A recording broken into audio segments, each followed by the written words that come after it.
Hey guys, I'm here seeing you guys. Super excited to uh, chat with you guys. Today's topic is, remote coaching. And, it's kind of interesting right now. We know a lot of people are beginning to prioritize their health and they're looking for options to find a place of footing and grounding so that they can be their best self, not just for this high art, this high like need place, but we're finding that people right now begin to realize that your health is your wealth, and it's super important that you prioritize your health and your fitness more than anything else. We've kind of been taught all our lives, every flight, that you must save yourself first. Put on your oxygen mask before assisting anyone else.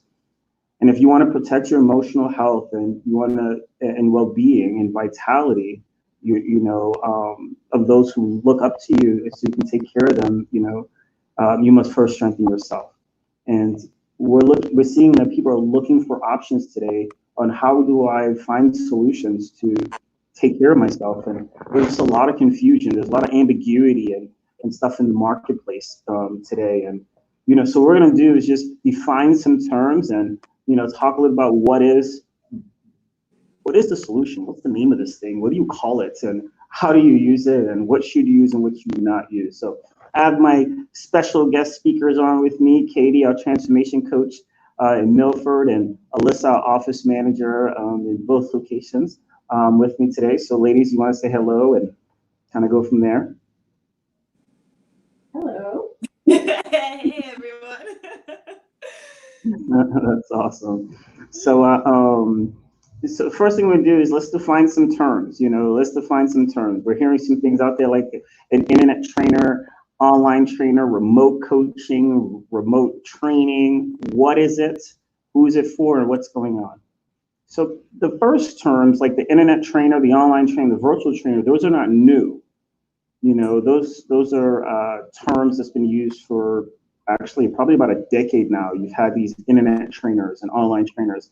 And basically what that was somebody you paid and they created a workout and they send you the workout and you follow the workout. And it was really designed for people that are very comfortable training on their own, but maybe don't know how to put together programs. So those terms have been used interchangeably for about a decade or so now in there. The big challenge that people begin to realize over the last couple of years, even pre-COVID, was that these online trainers, all they were doing was pressing copy and paste. There's actually a big, I forget the name of the lady, but she got busted doing it and had to do a big apology and everything else. And even while doing the apology, she's literally reading from her phone her apology, on the on like Instagram or Facebook Live, and there's a major lawsuit about it and everything else. So that's the online trainer. Somebody's just going to write something and send something to you. And then in this COVID world and post-COVID world, what we're seeing pop up is like this hybrid between Beachbody and your local group class. So a lot of fitness people in gyms, what they're doing is just they're going live, and it's like cash at me, and you can jump into my live session. So it's like paying per session for Beachbody, or and I just pick on Beachbody because they're the big name, but it could be any like streaming service. So we're seeing what that is with virtual training, and now the other term that's kind of newer to the marketplace is this idea of remote training or remote coaching. And the best way to kind of understand the difference between a remote trainer and a remote coach, excuse me, is to understand the difference between a trainer and a coach. Because a lot of times people are just looking, and I know that, you're still going to Google personal trainer, you're still going to look up that kind of thing. But what is the difference between a trainer and a coach? So Alyssa, you want to share with us the difference between a trainer and a coach? Absolutely. So I actually looked up the definition of a trainer to see what came up. And the definition of a trainer is a person who trains people or animals.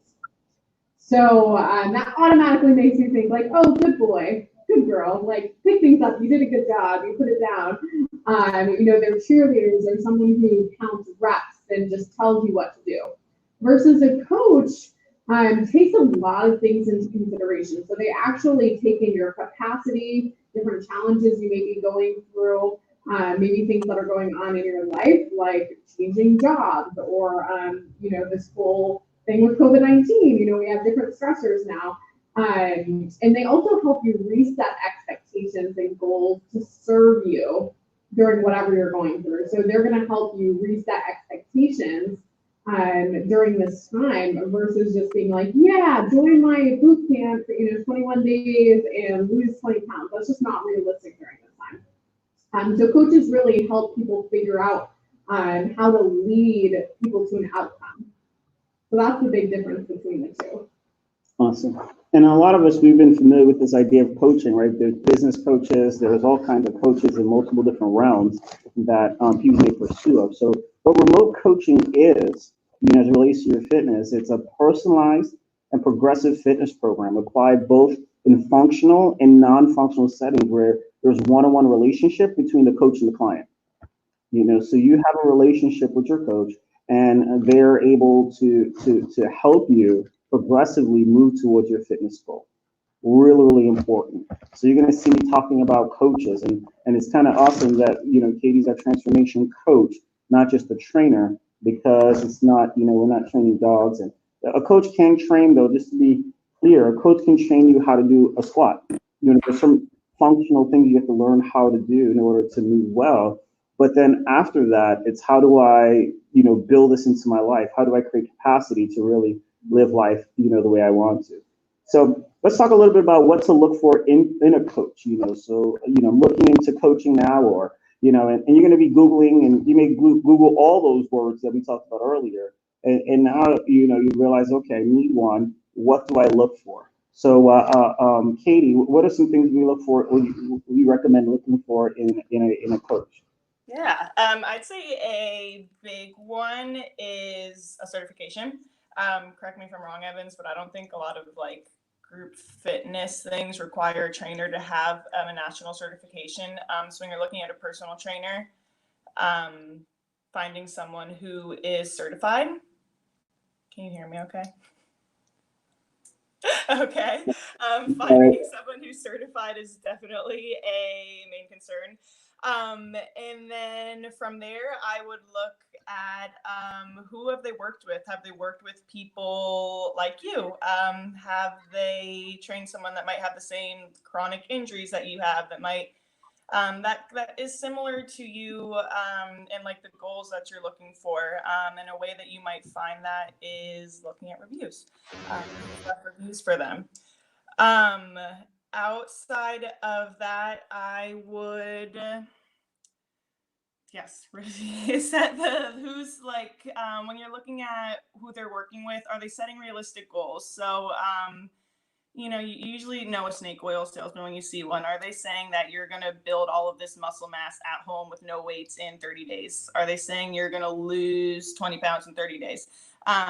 If they can't set a realistic goal for you and be honest with you about that, then it's probably not the trainer for you. And as a fifth one here, I would say look at their coaching philosophy.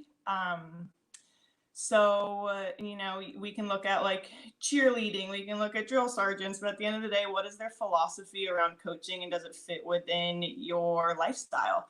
Absolutely. And sorry to cut you off. That one excites me a little bit, this whole philosophy thing. I think that's one of the big questions. Of course, we're looking for, okay, what certifications did you get? And yet that's cool. People can go get, a certification. And, today a lot of people just do it online, which, that could be questionable by itself.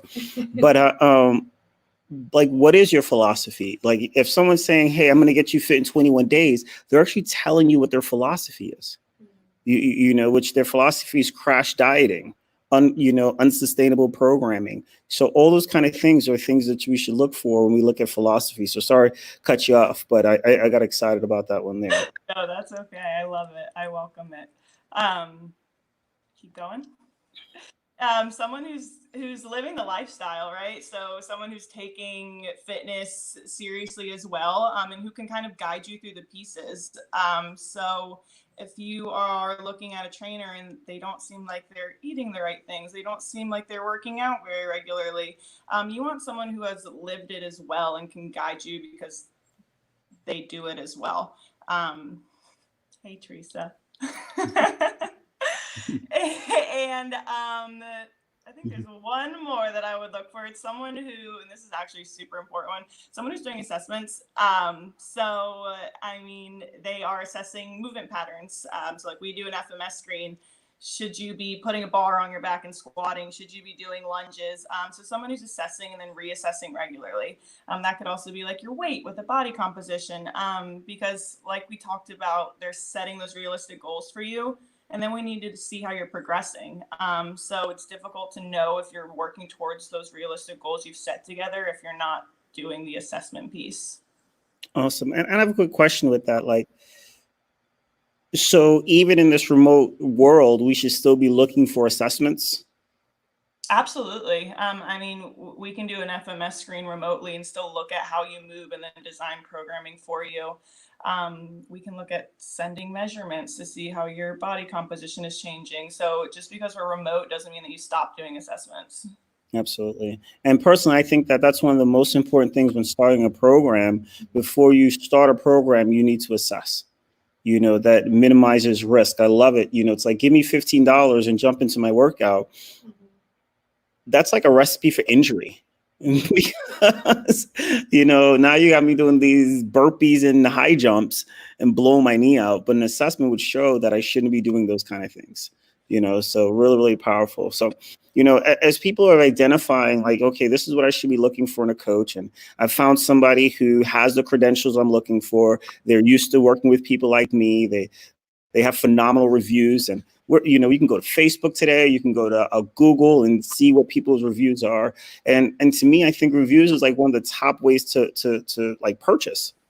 I know, like, before I buy a piece of technology, I'm looking up what do other people say, you know, and so you can see that. And it's one of the most like genuine ways to find out if someone's really good, because you can't write a review, you know, for somebody else. You know, so they have to write like, this is what I feel about these people in here, you know. And there, yet something, Melissa. Another thing about the reviews is you want to look for people who like actually respond to reviews too. So if, you know, obviously you can never please anyone. So if there are negative reviews, does the company actually address them and work to fix the problem for that person versus just ignoring it? Because that'll show you a little bit about how they even treat their current people. I mean, whether or not you want to be a part of a business that looks like that. That's awesome. That's awesome. Of course, realistic goals, philosophy, live the lifestyle, right? We want everybody. I want to train with Katie because I want to look like Katie when I grow up. You know, in there. So the other portion is, you know, like people say, okay, I have some concerns, you know, like, okay, I realize I have to do something. I want to be in control. I'm tired of, you know, this Netflix, sitting on the couch, stressing out about what's going on. And I'm ready to, like, you know, maybe not conquer the world, but I need to get my footing back. I need to get back on track. And, you know, so I need to train, but, you know, I have some apprehensions, you know, so we're going to kind of run through and talk to them. Feel free to like talk over me here, you know, if some things pop out. But one of the big things I see, you know, concerns that people have is safety. You know, after all, you're not here to catch me, you know, and if I fall or, you know, I'm not sure about, like, you know, if I do something wrong and all those kind of things. So I'll ask you, Katie, how do you overcome that? How do you overcome this safety concern? The biggest thing is with remote coaching, we're watching you. So if you're doing something in a way that's going to lead to injury, we're going to stop you and cue you through either how to do it correctly or switch it up so that we can work the same muscles in a different way. So watching you is the biggest thing. And also the programming that we do. We're not going to program something that, you know, even if you have a bench press at home, we're not going to have you maxing out on the bench when someone's not there to spot you. So the programming that we do as well helps to alleviate that safety concern. So I have another question on that, you know. So if I don't max on my bench, am I going to be able to still get towards my goal? Absolutely. You love it. She's like, absolutely. No problem. Don't worry about it. You're still gonna hit your goal. You know? So yes, we can progressively increase weight over time without hitting the upper limits, so you can safely move towards your goal. So that's a huge concern, but I think it's a very realistic concern, especially with all the things in the marketplace. The last thing you want to do is get hurt today. You know, I think it's a very real concern. And like you said, you know, literally the way this video shows up is the way 90% of our training sessions look. You know, there's two people in the session and there's a coach. And because of that, now the coach is able to see specifically what this person's doing and cue them effectively. Personally, you know, I've been able to lead a couple sessions. I know you and Alexis, you know, lead most of them. But, you know, as I watch the sessions you do or the sessions that I've done, you know, it doesn't really change much from the in person, because most of the cueing I do in person is still verbally, you know, so I you know, in person, I'm doing the same kind of stuff, which is kind of cool. What if I'm not tech savvy though, Alyssa? You know, I don't know how to use the tech, you know, I'm just not a tech person. So you definitely don't have to be a tech person to do remote training. Remote coaching, the way that we, I guess, set up a client is when someone actually becomes a client, we take a lot of time on the front end to make sure that the technology is good, you know, that you know how to use it, that, you know, you're comfortable with it. And with us, we use Zoom. So it's a very simple, you know, you click the link and then, you know, you're in it. So as long as you have a cell phone or a tablet or a computer, we can train you. And we'll actually send you things to help you along your journey. We have a remote training kit. So we have a tripod that we send people so that you don't have to deal with like, my phone's falling over, because that will happen. That will definitely happen. So we send that to help make it a little bit easier for folks to get that good visibility. And Teresa's like, I'm not tech savvy either. And and I'm so proud of her because she legitimately had these concerns, has overcome, and is crushing it right now, and just excelling, more consistent than she was even in person. So it's so cool just to see how she's ascending and growing herself in this time frame where a lot of people are experiencing a lot of anxiety and stress. So kudos to you, and also thank you for participating with us in there. You know, one thing I also love about it is that the world has changed. You know, so even though someone may say I'm not tech savvy, today what we've seen now is that the world has shifted into this adaptation.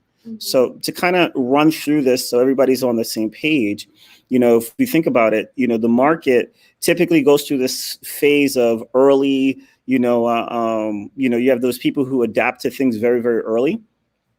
Those innovators, you know, the first one to get the iPhone, the first one to do this, you know, and then you go through this early adaptation phase, and then you go through this, you know, like, hey, I'm ready to do it. And then the market starts shifting where more and more people are doing it. And then, you know, the last few people start coming on. And normally this curve could be 20 to 30 years. If you think about some people right now, when they're looking at their cell phones, they didn't have, you know, all these like technology pieces tied to their cell phones. But COVID what it did was it leveled the playing field right away. It literally took us from the early adopter phase right to the late majority phase in a week. Grandma, who never used to use technology and struggled with it, today, what she's doing, she's on Zoom. She's having her birthday party on Zoom, and there's like 80 people in the birthday party, and it's lasting longer. And they're playing music and everything else and rocking on, and we're all logging on to grandma's birthday party via Zoom. So this COVID world has sped up technology for everybody in there. So no longer is tech a challenge.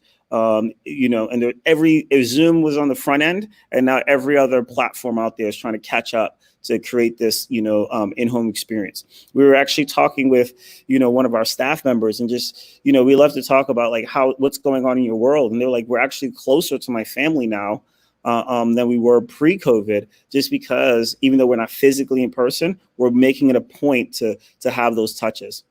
And I think that's one of the beautiful things about remote coaching is that you have a human being that you're engaging with. You know, and I listen to the session, there's laughter, there's counseling, there's coaching, there's all these things that are going on in the session, but you still get to get that bond where you wouldn't have that bond on the other side of it, you know, which is cool. What if I have no equipment though? Like I don't have like a gym in my home. That's okay. We can program, we can put a program together with what you have, whether it's dumbbells, whether it's nothing. There's a ton of different body weight exercises you can do. So you can still get a good variety in your program and still work towards your goals, whether you have equipment or not. Absolutely. And I tell you, equipment or lack thereof, or variety of equipment is a measurement of the skill set of the coach. A coach that needs you to buy $2,000 worth of equipment or go online and pick up all this stuff, what they're telling you is that their skill sets are limited. But if you have a body, you have enough equipment.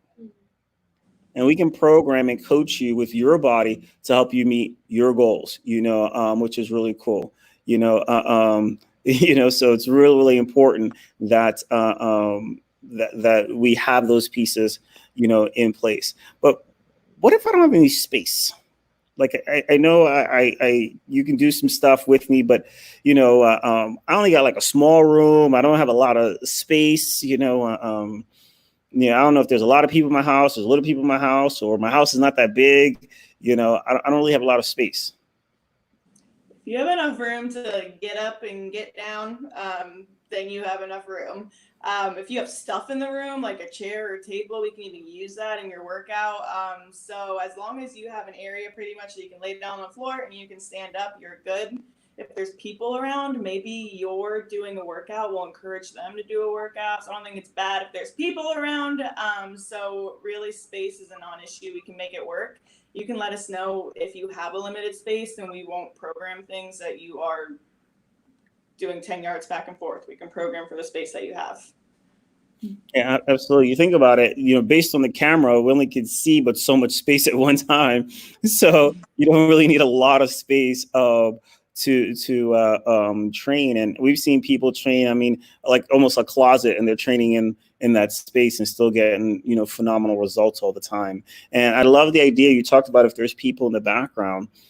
You know, one thing I think is so exciting right now is that people are getting their family engaged in fitness.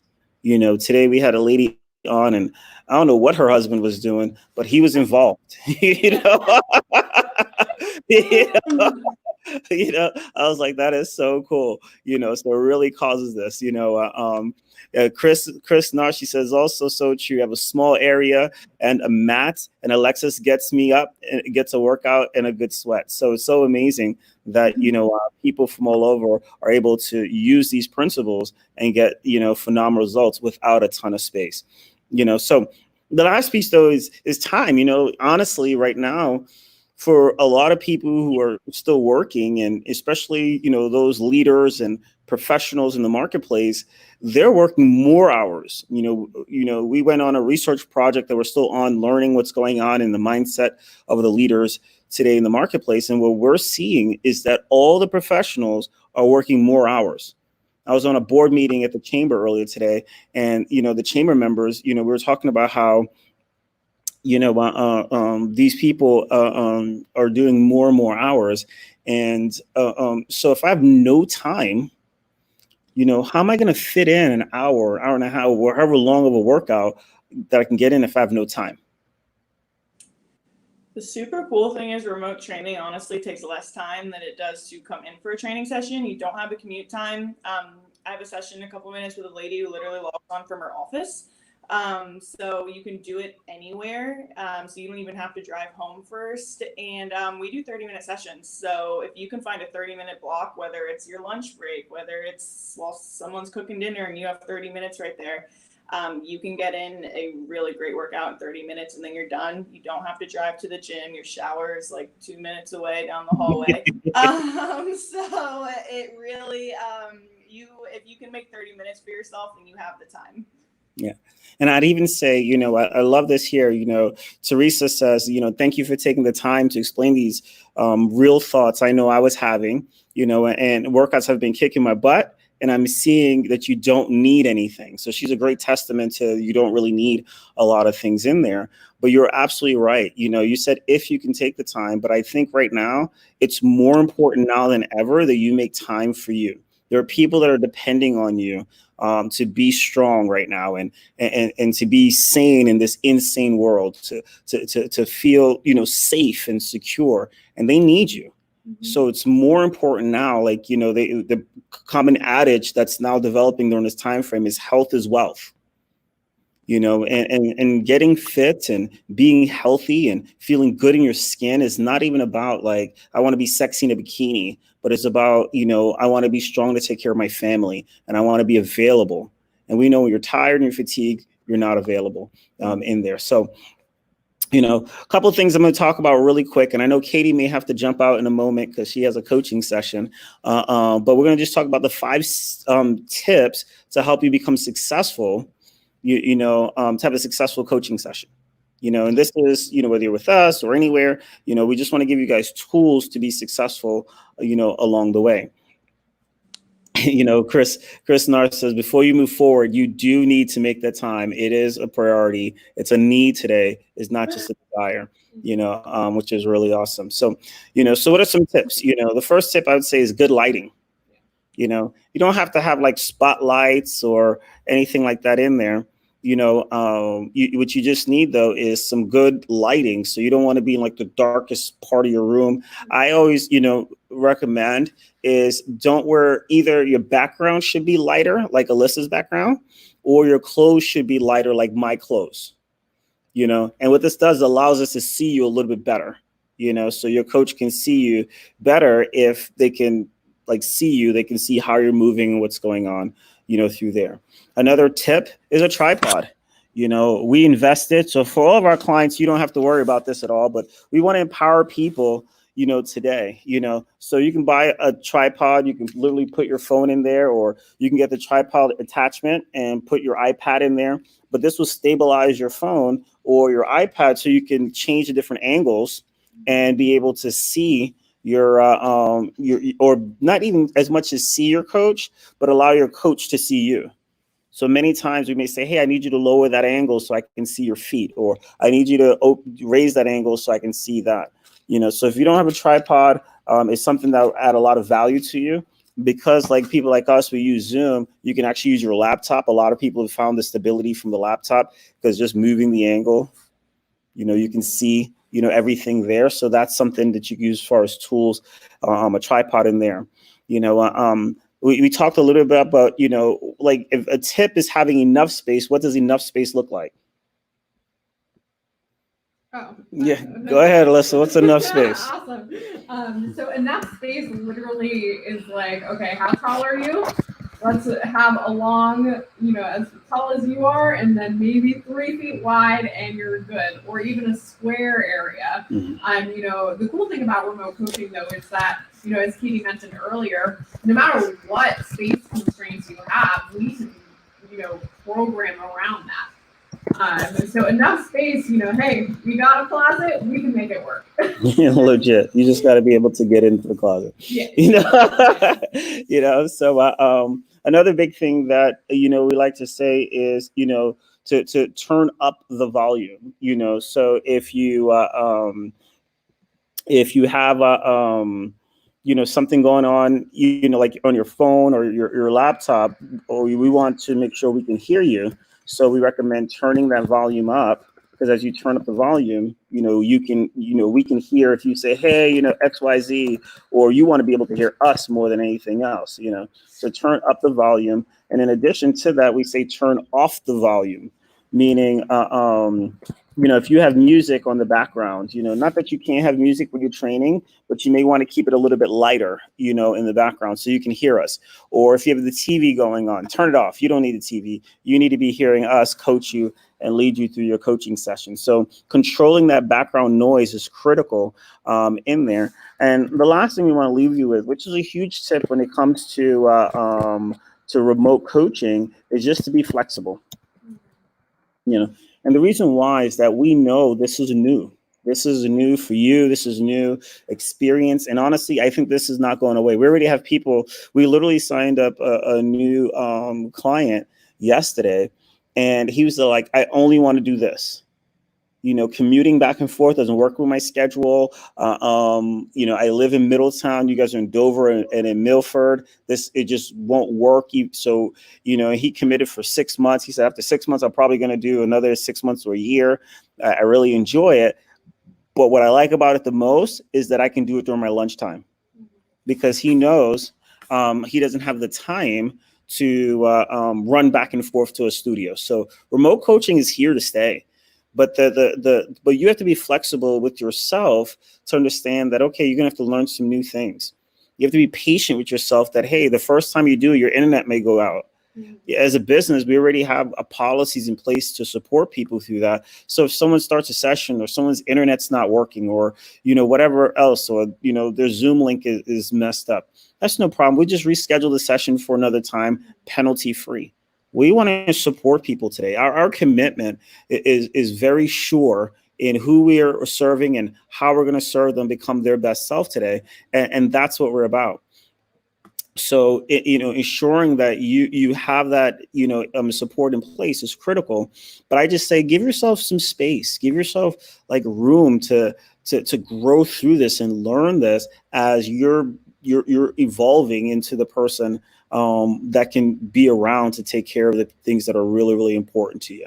You know, even at Senior Fit, we're changing even like our purpose statement or our brand promise, where before it was to, you know, empower individuals to become the best version of themselves. And it's still a portion of that. That's something we're very highly committed to. But we help, you know, people, you know, lose weight, fit their clothes better, increase confidence, boost their energy and all that. But after listening to how people are evolving during this time and how they've changed, even we too have changed, you know, what our commitment is. And what we do is we empower frustrated professionals dealing with pain and anxiety about their health, feel good in their skin, fit their favorite clothes, and have energy all day. And we know when you're doing that, you're winning, you're available. And the cool thing right now is that you can do that in the safety of your home. You know, we're doing whatever we can on a political and level to ensure that we can open back up the state, you know, but the reality is we don't know when all those pieces are coming in. And you know, but we know that we can support everyone here in the safety of their home until whenever. And we're excited to continue to create that impact. You know, even Teresa, she talked about, hey, I was able to have the internet go out for me. You know, this is real life. We're not like making up stuff. And she's like, you know, thank you for that flexibility. And of course, your family, Teresa, we're going to take care of you. You know, we're here to help you become that best you. We're here to help you feel good in your skin, to be out of pain, to move better, to have more energy, you know, and have that energy when you wake up in the morning and you go until you put your head down at night. And, you know, and therefore you can win at the highest possible levels, you know. So, you know, I appreciate all the testimonies and the feedback, and I love the fact that you guys are engaging in communication. It really encourages us to continue to add value and present more to you guys. But those are some tips. So just to kind of wrap up real quick, make sure you understand what remote coaching is. I just want to redefine that for those who might have plugged in a little bit late. It is, you know, it's a personalized, progressive program applied both in functional and non-functional settings, you know, where there's a one-on-one relationship between you and your coach. You know, really, really important. The things you're looking for is that credentials, that experience, that the reviews, the realistic goal setting. This person is telling you, hey, you're going to lose, you know, 20 pounds in 20 days or something crazy like that. You know, there's this whole saying, you know, those grandma quotes, grandma says, you know, if it's too good to be true, it is, you know, probably is. And it is. You know, I'm actually looking at this picture here, and I had the lady in the background, and, you know, Kim, she lost 80 pounds, but she did that in a year. You know, it wasn't like, you know, and that's not typical for a lot of people. We just have a lot of people who've done those kind of things, you know, because, you know, in coaching, we can partner with you and hold you accountable so you don't fail consistently. You know, and we talked about how to be safe and everything else. So lastly, we just, are super excited to share with you guys. Thank you so much and look forward to seeing you soon. Evan's here at Senior Fit. And Alyssa. And Alyssa. And Katie was here. And Katie was here. Talk to you guys later. Bye-bye.